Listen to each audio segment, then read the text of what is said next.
Hello बच्चों, कैसे हैं आप सब। मेरा नाम है आशीष पांडे और आप पढ़ रहे हैं द टॉपिक मास्टर अपने प्यारे से बैच टारगेट 100 बैच में। हमने टारगेट 100 बैच में पहले चैप्टर को बहुत शानदार तरीके से खत्म किया, नोट्स बनाई, एक्सपेरिमेंट किए और कंप्लीट कॉन्सेप्ट को डिटेल में समझा बेटा।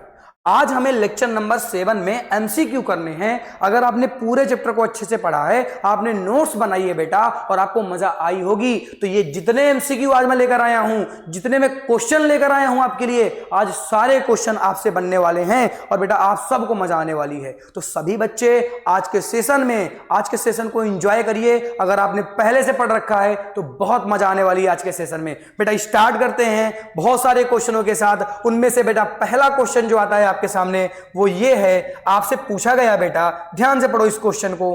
पूछा गया निम्नलिखित में से कौन सा पदार्थ नहीं है। बेटा जिसको भी आंसर पता होगा वो बच्चा शांत रहेगा और क्या करेगा, वो कमेंट करेगा। जिसको भी आंसर पता है, सर पहले का ये, दूसरे का ये, तीसरे का ये, ऐसे करके आपको कमेंट करते रहना है। मजा आ रही होगी आपको। पहला क्वेश्चन के साथ निम्नलिखित में से कौन पदार्थ है। बेटा कौन पदार्थ है इनमें से पूछा है। क्या शीत पदार्थ है क्या। बेटा मौसम है ये शीत, स्नेह, प्यार, लगाव, घृणा, ये सब पदार्थ नहीं होते। बेटा इसमें ऑप्शन नंबर 3 सही है, वायु पदार्थ होता है। बिल्कुल सही ऑप्शन है। जिसने ऑप्शन नंबर सी लगाया है बेटा, वायु जिसने लगाया है उसका सही है। इसमें पूछा है कौन पदार्थ है बेटा, तो ना ही शीत है, ना ही स्नेह है, ना ही घृणा है, ना ही प्यार है, ना ही मोहब्बत है। ये सब पदार्थ नहीं होते हैं बेटा, वायु लेकिन पदार्थ है। इसका ऑप्शन वायु सही हो जाएगा। अगले क्वेश्चन में बढ़ते हैं बेटा। अगला क्वेश्चन क्या पूछा गया सर। अगला क्वेश्चन पूछा गया कि गैसों में विसरण एक उदाहरण है। बेटा समझो इस चीज को। अगर आपको समझ में नहीं आता तो मैंने डिटेल में वीडियो बनाए हैं, वहां से जाकर समझो, ठीक है। यहां पर ध्यान से देखना। पूछा गया गैसों में विसरण का एक उदाहरण है। क्या उदाहरण है। इत्र के सुगंध का हवा में फैलना। बेटा पहले इस चीज को समझो कि व्हाट इज विसरण। विसरण क्या है बेटा। बेटा विसरण है दो पदार्थों का आपस में मिलना। बेटा विसरण में मैंने क्या बताया था कॉन्सेप्ट, कि दो पदार्थों का आपस में अंतः मिश्रित हो जाना। अंतः मिश्रित हो जाना। बेटा ये क्या कहलाता है, ये विसरण कहलाता है। तो विसरण क्या है, दो पदार्थ आपस में मिल रहे हैं। ऑप्शन पढ़ लेते हैं। इत्र के सुगंध का हवा में फैलना। इत्र बेटा किसके साथ मिल रहा है, हवा के साथ मिल रहा है। आगे पढ़ते हैं। स्याही का पूरे पानी में फैलना। बेटा ये स्याही का पूरे पानी में फैलना। बेटा और समझो, आगे लिखा हुआ है कॉपर सल्फेट के क्रिस्टल को पानी में डालना। बेटा इतने ऑप्शन हैं, तीनों ऑप्शन लगभग सही हैं। लेकिन अगर मैं आपसे ये कहूं कि बेटा इनमें से सबसे अच्छा कौन सा सही है, सबसे ज्यादा, देखो विसरण ऑप्शन नंबर पहले में भी हो रहा है, विसरण ऑप्शन नंबर सेकंड में भी हो रहा है। लेकिन यहां पर क्योंकि ऑप्शन अपने पास इतने ही हैं और हमें सबसे बेस्ट विसरण देखना है, तो बेटा हमें अब पूछा गया है गैसों के विसरण के बारे में। पहले इस चीज को समझो। देखो स्याही और पानी का भी विसरण है। स्याही और क्या स्याही गैस है क्या बेटा। नहीं सर, स्याही गैस कैसे हो जाएगी। अगर गैस होती तो उड़ न जाती अपने आप। सर पहला ऑप्शन सही हो जाएगा क्या। हाँ बेटा पहला ऑप्शन सही हो जाएगा। क्यों, क्योंकि इसने गैसों के बीच पूछा था बेटा, हमें गैसों के बीच बताना है। गलती से, क्योंकि ऑप्शन सब सही हैं तो आपको लगेगा अरे यार ये तो सब सही हैं, तो क्वेश्चन ही गलत हो गया। पहले क्वेश्चन को ध्यान से पढ़ो। क्वेश्चन में गैसों के बारे में बेटा पूछा है। क्वेश्चन में गैसों के बारे में पूछा है तो इत्र भी गैस है, हवा भी गैस है। तो जब दो हवाओं के बीच में, या हम कह सकते हैं जब दो गैस के बीच में क्या हो रहा हो, विसरण हो रहा हो, तो इस तरीके के विसरण को हम लोग गैसों के बीच का विसरण बोलते हैं। और ऑप्शन नंबर पहले में ही ये देखने के लिए मिल रहा है। आई होप ये क्वेश्चन आपको समझ में आ गया होगा। बेटा अगले क्वेश्चन की बात करते हैं। अगला क्वेश्चन सभी बच्चे ध्यान से देखें, जरा ध्यान से देखें इस क्वेश्चन को। जिसको भी आंसर पता है वो टिक करे बेटा। पूछा गया गैसों का द्रव्य में परिवर्तन। गैसों का द्रव्य में बेटा हो क्या रहा है, ध्यान से समझो। दिया है कि तुम्हारे पास कोई गैस है और वो गैस किस में परिवर्तित हो जा रही है। गैस बेटा तुम्हारी लिक्विड में बदल रही है। लिक्विड में बदल रही है बेटा। तो जब गैस लिक्विड में बदल जाए तो इस प्रोसेस को क्या बोलते हैं? संघनन। क्या बोलते हैं बेटा? संघनन। ऑप्शन नंबर थर्ड बेटा। किसने किसने थर्ड को चूज किया था? हाथ ऊपर करो। हाथ कैसे ऊपर करें सर, हम तो ऑनलाइन पढ़ रहे हैं। तो बेटा ऑनलाइन वाले जितने बच्चे हैं वो टिक करें कि कौन सा सही था। बताओ किसका किसका सी नंबर सही था? सर मेरा सही था। बिल्कुल अच्छी बात है बेटा, अगर तुम्हारा सही था तो बहुत अच्छे बच्चे हो तुम, बहुत अच्छी तरीके से चीजों को पढ़ रहे हो और ऑब्जर्व कर रहे हो। बेटा अगला क्वेश्चन क्या है? अगला क्वेश्चन पूछा गया कि निम्न में से किसका घनत्व सबसे अधिक होगा। बेटा ये जरूर देख लिया करो कि अधिक पूछा कि कम पूछा।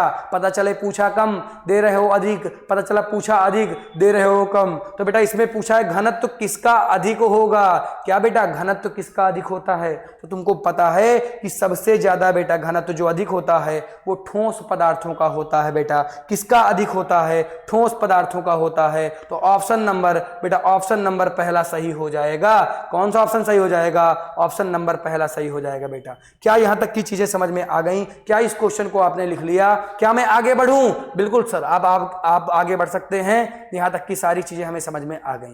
बेटा अगला क्वेश्चन क्या है? अगला क्वेश्चन पूछा गया किस अवस्था में अणुओं की ऊर्जा सबसे कम होती है। बेटा कम और ज्यादा जरूर देखो, नहीं गलतियां बहुत ज्यादा होती हैं यहां पे। बेटा क्या होती है? कम होती है। क्या कम होती है? गतिज ऊर्जा कम होती है या अणुओं की ऊर्जा कम होती है? बेटा अणुओं की ऊर्जा किसकी कम होती है बताओ। अगर हम बात करते हैं अणुओं की ऊर्जा की, तो अणुओं की ऊर्जा बेटा सबसे कम होती है ठोस की, क्योंकि तभी ये स्थिर रहता है, तभी ये स्टेबल रहता है। अगर ऊर्जा अधिक रहेगी तो बेटा ये स्टेबल ना रहता। जैसे गतिज ऊर्जा की बात करते हैं, यहां पर ऊर्जा सर कौन सी बात किया है? अणुओं की ऊर्जा में तुम बेटा यहां पर गतिज ऊर्जा मेंशन कर लो। बेटा यहां पर गतिज ऊर्जा मेंशन कर लो ताकि तुम्हें और भी अच्छी तरीके से समझ में आए। गतिज ऊर्जा सबसे ज्यादा अधिक किसकी रहती है? सबसे ज्यादा बेटा अधिक रहती है किसकी? गैस की। किसकी रहती है बेटा? मैक्सिमम रहती है गैस की, और मिनिमम मतलब सबसे कम रहती है किसकी? बेटा ठोस की। क्यों? क्योंकि ठोस अपने आप नहीं भगता, गैस को छोड़ दो गैस भग जाएगी। क्यों बेटा? क्योंकि इसकी गतिज ऊर्जा जो रहती है बेटा ये बहुत ज्यादा अधिक रहती है। आई होप ये जो क्वेश्चन है आपको समझ में आ गया होगा। मैं अगले क्वेश्चन के साथ बेटा बढ़ना चाहूंगा। क्वेश्चन नंबर बेटा आ गया आपके सामने 6। अब पूछा क्या गया? क्वेश्चन नंबर 6 में पूछा गया किसके बारे में? पूछा गया अंतराणुक बल के बारे में, और पूछा गया सबसे प्रबल किसमें होता है। तो तुम लोगों को पता ही है कि अंतराणुक बल सबसे प्रबल किसमें होता है बेटा? सबसे प्रबल होता है यानी सबसे मैक्सिमम होता है ठोस में, यानी ऑप्शन नंबर पहला सही हो जाएगा। लेकिन सबसे कम किसमें होता है? सबसे कम होता है बेटा गैस में। इसमें बहुत ही मिनिमम ये बल होता है बेटा, बहुत ही कम होता है, इसीलिए गैस के मॉलिक्यूल भग जाते हैं। तो बेटा इसका ऑप्शन कौन सा सही हो जाएगा? पहला। सर क्यों? क्योंकि इसने बेटा प्रबलता की बात की है, और प्रबलता का मतलब मैक्सिमम होता है, यानी मैक्सिमम किसका होता है बेटा? ठोस का।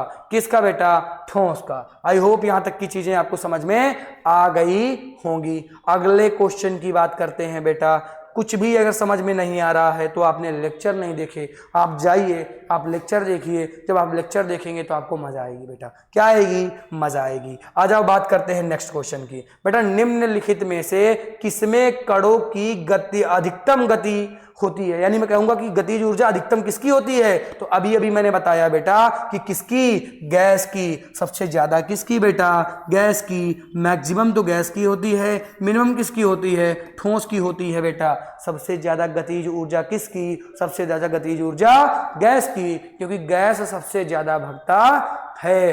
क्या भगता है बेटा? गैस। गैस सबसे ज्यादा स्पीड में भगता है, इसलिए गैस की ऊर्जा सबसे ज्यादा अधिक होगी, या गतिज ऊर्जा सबसे ज्यादा अधिक होगी। अगले क्वेश्चन की बात करते हैं बेटा। अगला क्वेश्चन क्या है? अगला क्वेश्चन पूछा गया कि जल का हिमांक कितना होता है। तो पहले इस प्रोसेस को समझो कि बेटा हिमांक होता क्या है, हिमांक क्या होता है, किसको किसको पता है? कमेंट करो। सर मुझे पता है। बेटा कमेंट कर दो। आ जाओ। हिमांक का मतलब क्या है? हिमांक का मतलब है कि जब तुम्हारा वाटर किस में बदल जाए, आइस में बदल जाए, यानी बर्फ में बदल जाए, इसी प्रोसेस को हिमांक बोलते हैं। वाटर को आइस में बदलने के लिए बेटा टेम्परेचर कितना चाहिए होता है? जो टेम्परेचर चाहिए होता है 0 डिग्री सेल्सियस। कितना चाहिए होता है बेटा? 0 degree Celsius. Option number second. क्यों? क्योंकि यहां पर 0 डिग्री सेल्सियस ऑप्शन में दे रखा है। और जब वो वाटर बर्फ में बदलता है तो उसके लिए टेम्परेचर जो लगता है बेटा 0 डिग्री सेल्सियस ही लगता है। आई होप ये चीज समझ में आपको आ गई होगी। अब मैं बढ़ना चाहूंगा अपने अगले क्वेश्चन के साथ। आ जाओ बेटा, अगला क्वेश्चन क्या है? जल का क्वथनांक। अरे सर क्वथनांक क्या होता है हमें याद नहीं आ रहा है। बेटा आओ समझो, क्वथनांक का मतलब क्या होता है? क्वथनांक का मतलब होता है कि तुम वाटर को तुम क्या कर दो बेटा। क्वथनांक का मतलब होता है कि तुमने क्या किया है, वाटर को पकड़ा है और वाटर को तुमने किस में बदल दिया बेटा? वाटर को तुमने बदल दिया है गैस में। और जब पानी गैस में बदलता है तो जो टेम्परेचर लगता है बेटा वो लगता है 100 डिग्री सेल्सियस का। सब मैंने बताया था। वो कितना लगता है बेटा? 100 डिग्री सेल्सियस का। तो बेटा ऑप्शन 100 है क्या कहीं? हाँ सर, पहले नंबर में 100 है तो बेटा पहला नंबर ऑप्शन इसका सही हो जाएगा। बाकी तीनों ऑप्शन इसके क्या है बेटा? गलत हैं। आई होप ये पहला क्वेश्चन ये वाला क्वेश्चन आपको समझ में आ गया होगा। बेटा आगे बढ़ रहा हूं, थोड़ा सा स्पीड में तो चलूंगा क्योंकि अगर आपने पढ़ा है तो आपको मजा आ रही होगी, ये मेरी गारंटी है। बाकी अगर आपने नहीं पढ़ा तो एक बार जाएं, आप सब लेक्चर देख लें बेटा। लेक्चर देखने से ही चीजें समझ में आएंगी। समझ रहे हो मेरी बात को? आ जाओ देखो, अब फिर पूछा बर्फ का गलनांक कितना होता है। बेटा बर्फ गलनांक सर नहीं आता हमें, सर हमें गलनांक भूल गया है। बेटा रिवाइज कर लो। गलनांक का मतलब क्या होता है कि तुमने आइस ली है और आइस को अब तुम गला के किस में बदल दोगे?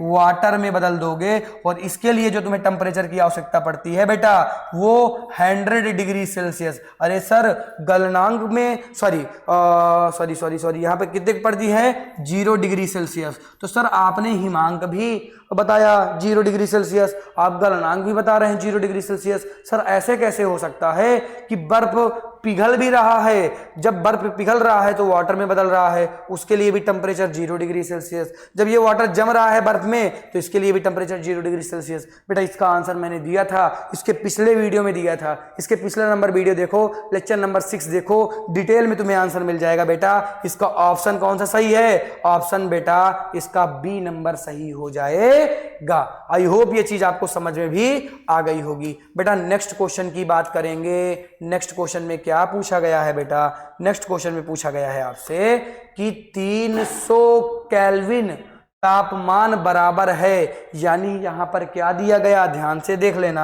आ जाओ ध्यान से चीजों को समझ लो, ये वाला क्वेश्चन समझ लो। देखो आ जाओ, यहां पर केल्विन दिया है, सभी में डिग्री सेल्सियस दिया है। आपको केल्विन से डिग्री सेल्सियस में जाना है। बेटा मैंने इसकी ट्रिक क्या बताई थी? आपको केल्विन से कहां जाना है? डिग्री सेल्सियस में। मैंने आपको इसकी ट्रिक क्या बताई थी? अगर ट्रिक जानना है बेटा लेक्चर ध्यान से देखो। मैंने बताया था कि जब भी हम केल्विन से डिग्री सेल्सियस की तरफ जाते हैं, मतलब अमीरी से गरीबी की तरफ जाते हैं, तो माइनस करना पड़ता है 273। कितना माइनस करना पड़ता है बेटा? 273 माइनस करना पड़ता है। सर ये ट्रिक के बारे में हमें जानना है। बेटा जाओ देखो वीडियो, तभी समझ में चीजें आएंगी। पिछले वीडियो में सब कुछ मैंने बता दिया था और ट्रिक सब बता दी थी, वहीं से आपको जाके देखना पड़ेगा।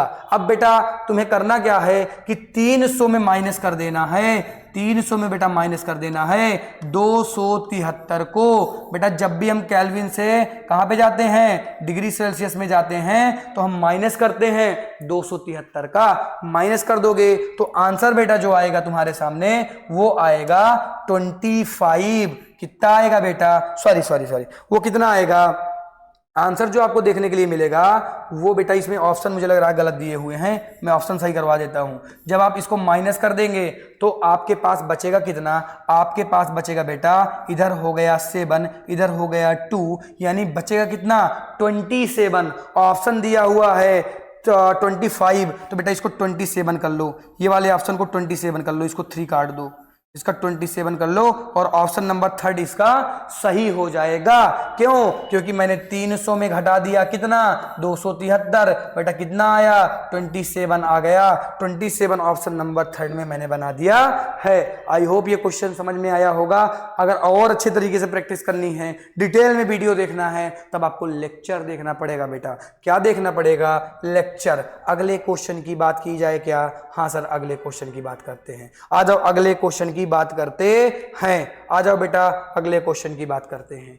फिर से एक क्वेश्चन पूछा गया और इस बार पूछा गया कि क्या दिया हुआ है? इस बार दिया हुआ है 25 डिग्री सेल्सियस दिया हुआ है और बेटा देखो केल्विन में बदलने के लिए दे रहा है क्योंकि सब जगह केल्विन दिया हुआ है।